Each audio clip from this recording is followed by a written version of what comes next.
to encourage the rest of council to buy into his or her vision. As of late, Mark, your hand seems to be the only one in the air after the mayor says opposed. How can you lead a council when your vision is so at odds with others?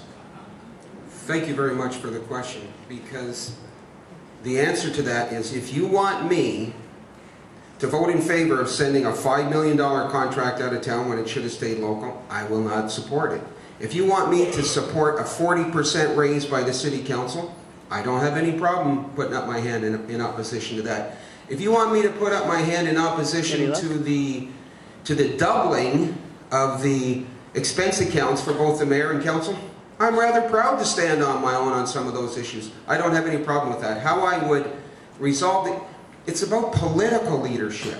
It's about strong political leadership. It's about the political leaders of the city setting the agenda. It's about the council and mayor getting together with input from the community and forming a strong strategic plan with a vision, not just for a few years down the road, for 10 years down the road. And that's how those things are accomplished. Thank you. Thank you.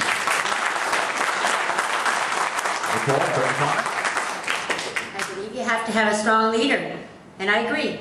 And you have to work with councillors, and I agree.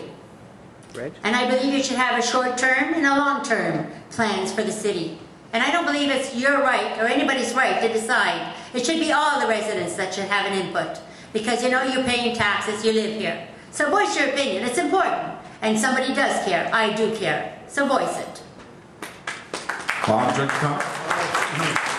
I'm very proud of my leadership record during the past 4 years of this council. You know, we're around the council table, including Mr. McDonald, we had what I consider to be 10 independent-minded councillors.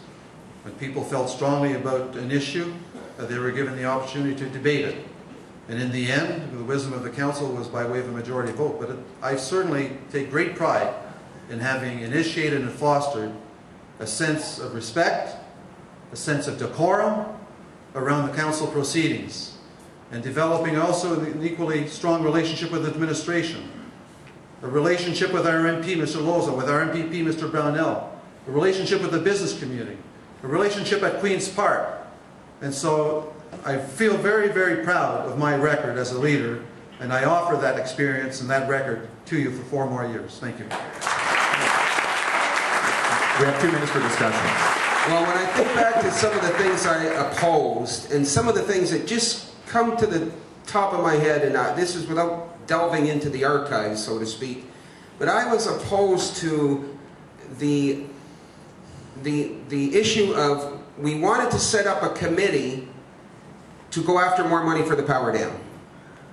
My good friend here to the right was opposed to that. We wanted to set up a committee to look at local buying and giving some type of leverage to organizations and to businesses locally that would stand somewhere in the rating. There would be like a rating process, and it was supported by the Chamber of Commerce. My good friend to the right here opposed that. So I don't mind being at odds with the rest of council. When I feel it's important, when I feel that it's right, I will fight for what I believe in. Simple as that.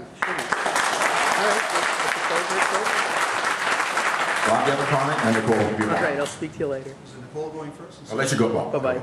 Well, to the issue that Mr. McDonald continues to raise about the prospect of collecting millions of dollars from the provincial government on the hydroelectric project, I led a delegation, facilitated first of all with the assistance of Mr. Brownell, facilitated a meeting at Queen's Park on the issue with none other than the Minister of Finance, Mr. Flaherty.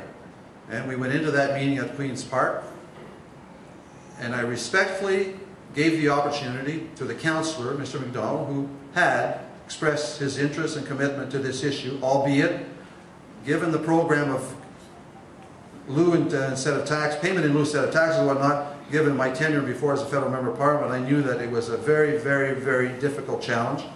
But notwithstanding, I wanted to give him the opportunity to bring this case to the Minister of Finance's ears and attention. Well, we did so, and he did so with great passion. But at the end of the day, the Minister was quite clear, unequivocally, they were not going to surrender the payments in lieu program anywhere in Cornwall or anywhere else. And we also, as a city, we had tried to formulate a coalition with other municipalities on this issue, on the payments in lieu program. Other municipalities were not interested. It's very important to make one brief point. You're absolutely right. We did have the meeting with the Minister of Finance. Now, this is important for everybody in this room to remember. The Minister of Finance told us directly that it would take a legislative change for that to happen. Those were his exact words. I've got emails to prove it.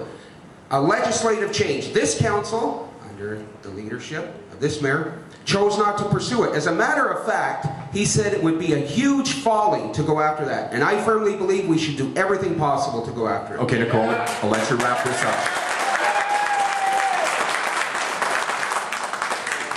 Go ahead. Just a moment. Are you done? Okay. We'll move on then. We'll ask you a question. We do have a question right now for Nicole regarding experience. Okay? And all of our candidates can discuss this tonight as well. Your two opponents tonight, Nicole, have many years as public servants, but you're a newcomer to local politics and are relatively unknown. Why do you think you have the credentials to gain the trust of voters in this community? That's not hard. Look around.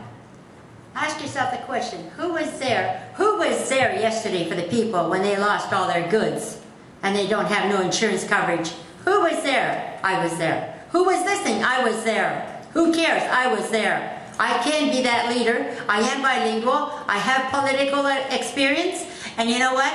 You've had the past. If you want the difference and you want the future, all you have to do is look at me. It's not Nicole who. I wear many hats. I'm bilingual and I can deliver. Bob, regarding experience. Well, first of all, John, let me compliment Nicole. You know, as a person who has had the courage and the commitment to our community to come forward to contest the mayoralty position, I think speaks volumes to her commitment to the city of Cornwall. Now, I take great pride in my close to 20 years of public service, and public service is a very honorable vocation. I thoroughly enjoy the challenge of being able to, on a daily basis, to make a difference in the lives of one person, two people, no matter how many. And I think my leadership around the council table speaks for itself, and I hope that you will see fit in the next 4 years to give me an opportunity to continue the progress that we have made and can continue to make to meet our potential. Thank you.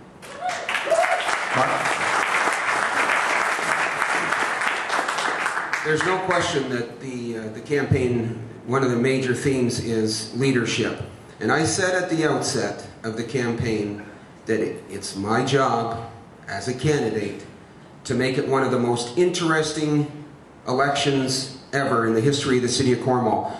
If we have to engage our young people, we have to be interested in the issues that are facing our seniors, and it's all about leadership. This is the important part. It's about strong political leadership, strong political leverage, driven by an agenda that's set by the politicians, not by the administrative branch. They're there to assist. It's up to the politicians to set the strong political agenda. Thank you. Any discussion? No? Okay, we'll move on to our next question then, and this one is for Bob. Bob, the media have tagged you as Builder Bob, suggesting that you're too keen to spend taxpayers' dollars on things. What do you say to those people who think you're too willing to spend their money on city projects? Well, thank you, John, for the question. I would respond that I have been, and certainly the council through the Budget Steering Committee and the entire council, budget being the most important part of any calendar of a council. And we have reacted in a way that allows the ratepayers to see some light at the end of the tunnel, some hope that taxes will, in effect, if we have the opportunity with the ongoing increased assessment, that we'll have that opportunity. Now, Builder Bob, well, listen, it's a cliche, I guess, but I take great pride that we've had the opportunity. Listen, at a time when there was a global crisis, financial crisis, Cornwall was marginally locally impacted.